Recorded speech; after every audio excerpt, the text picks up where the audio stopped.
हाय, ये पसीना, धूप और गर्मी हर साल ये कितना परेशान करते हैं। अब तो ये अगले महीने और बढ़ेंगे।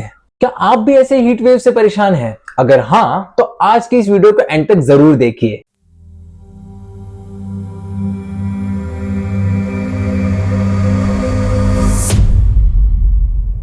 हेलो एवरीवन, स्वागत है आपका द पब्लिक हेल्थ टॉक्स में।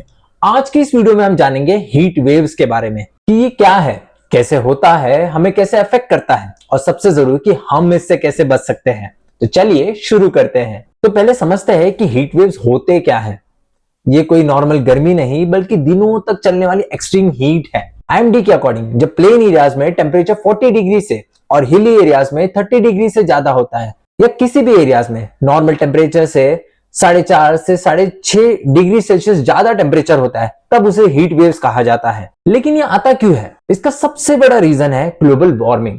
आए दिन ग्रीन हाउस गैसेस का एमिशन इतना बढ़ता जा रहा है कि ओवर द इयर्स अर्थ का टेम्परेचर बढ़ता ही जा रहा है। फिर क्लाइमेट चेंज या क्लाइमेटिक वेरिएशन जैसे अनलिनो या ला लीना इफेक्ट जो वेदर पैटर्न्स को इन्फ्लुएंस करके हीट वेव्स लाते हैं। फिर है अर्बन हीट आइलैंड इफेक्ट, यानी कि शहरों में कंक्रीट के द्वारा बनाए गए रोड्स और बिल्डिंग्स हीट को सोक करते हैं और वहां का टेम्परेचर इंक्रीज करते हैं। फिर कुछ ज्योग्राफिकल कंडीशंस या ह्यूमन एक्टिविटीज जिनकी वजह से हीट वेव्स हो सकते हैं। इन्हीं रीजंस की वजह से हीट वेव्स इंडिया में एक बहुत बड़ा मेजर इशू है और इसीलिए यहाँ का टेम्परेचर आसपास के देशों के मुकाबले ज्यादा है, जो आप स्क्रीन पे दिख रहे हैं मैप से समझ सकते हैं। यही हीट वेव्स हमारे हेल्थ, इकोनॉमी और एनवायरनमेंट पे बहुत अफेक्ट करता है। हेल्थ की बात करें तो हीट वेव्स का एक्सपोजर हमारी बॉडी की टेम्परेचर रेगुलेशन की क्षमता को अफेक्ट करता है, जिसकी वजह से हीट स्ट्रोक होता है, जिसमें बॉडी का टेम्परेचर 104 डिग्री फ़ारेनहाइट तक जा सकता है। साथ ही में स्किन ड्राई, हॉट और रेड हो जाती है। हेडेक होता है, हीट क्रैम्प्स आते हैं, हार्ट बीट्स और ब्रीदिंग बढ़ जाती है, जिसकी वजह से हार्ट पेशेंट्स और अस्थमा पेशेंट्स के लिए और खतरनाक है।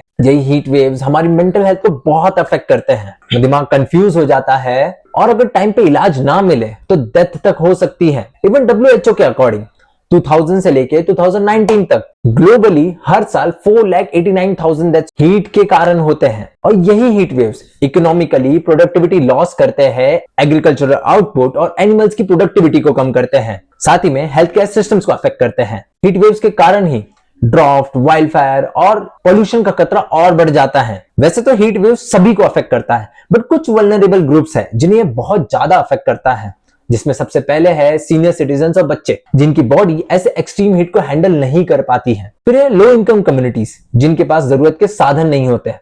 फिर है आउटडोर वर्कर्स, जिन्हें दिन भर धूप में काम करना होता है। इन सब में हीट वेव्स बहुत अफेक्ट करता है। तो अब बात करते हैं कि इन हीट वेव्स के दिनों में हमें क्या करना चाहिए और क्या नहीं करना चाहिए। सबसे पहले तो अपने आप को हाइड्रेट रखें, जरूरत के अनुसार पानी पीते जाए, डायरेक्ट हीट से अपने बॉडी को प्रोटेक्ट करें, दोपहर के समय घर से ना निकले और इसी दौरान कोई हैवी एक्सरसाइज या काम ना करे और ना ही अल्कोहल, टी, कॉफी पिए। पर इन केस अगर आपको हीट वेव अफेक्ट करता भी है तो घबराइए मत। सबसे पहले तो आसपास किसी ठंडी छायादार जगह पे जाएं, अपने कपड़ों को थोड़ा लूज करें और आराम से बैठ के पानी पिए और ठंडे पानी का शावर ले। और इन सब से भी आपको ठीक ना लगे तो अपने नजदीकी डॉक्टर या हॉस्पिटल में जरूर दिखाएं। बच्चों पर खास तौर पे ध्यान देने के लिए स्क्रीन पे दिख रहे चार्ट को समझे। इवन आउटडोर वर्कर्स को स्क्रीन पे दिख रहे इन बातों का खास तौर पे ध्यान रखें। तो दोस्तों, हीट वेव्स एक बहुत बड़ा चैलेंज है जो हर साल हमें अफेक्ट करता है, तो थोड़ी सी समझदारी और अवेयरनेस से हम इसे ओवरकम कर सकते हैं। तो आइए इस वीडियो में बताए गए स्टेप्स को अपनाएं और अपनी लाइफ को और हेल्दी बनाएं। ये वीडियो देखने के लिए शुक्रिया। अगर आपको वीडियो पसंद आया तो इसे लाइक करें और भी लोगों के साथ जरूर शेयर करें और भी ऐसे वीडियोस के लिए हमारे चैनल को सब्सक्राइब करें। तो मिलते हैं अगले हफ्ते किसी नए टॉपिक के साथ। तब तक के लिए खुश रहिए, हेल्दी रहिए और अपना ध्यान रखिए। बाय।